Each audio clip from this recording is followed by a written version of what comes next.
Where do they get started? If someone is watching or listening right now and saying, I live near a campus, I'm working on a campus, we don't have any evangelistic momentum right now on our campus, what would be a principle or a practice that you might share with them to kind of get them started in trying to create some of that on their campus? Yeah.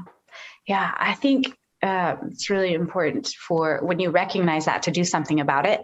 Don't just sit and wait for the right and perfect opportune time. The right time is now. And so when you realize that and you say, I want to see that happen, is to immediately do something about it. And what we did at the time was we spent a lot of time in prayer. And then something else that we realized that we needed to do was just to not wait for our students to be perfect, whatever that means, sharing the gospel. I like to say if a student knows enough of the gospel to be saved, then they know enough to share the gospel. Yes. Ooh, that's good. So our students just gathered together and spent lots of time in prayer. And then it became part of our weekly schedule of gathering and getting trained and then going out and sharing.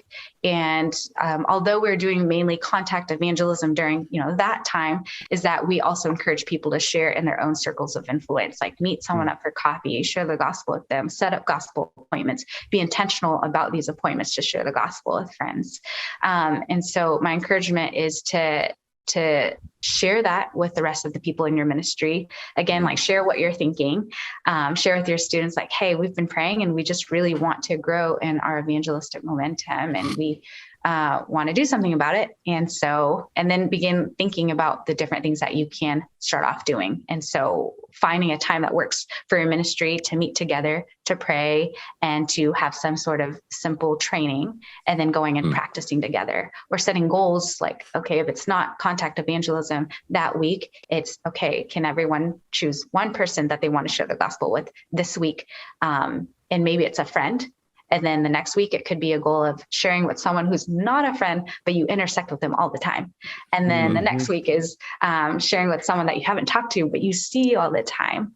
And so, I think that just having that intentionality. I love that. The fact that you guys have all sorts of different methods of training them and getting them involved. And as a collegiate leader, we're responsible to give the students simple tools, practices, and the ability, like even using the Knowing God Personally booklet, that's a simple, reproducible tool that you use that also students can turn around and use.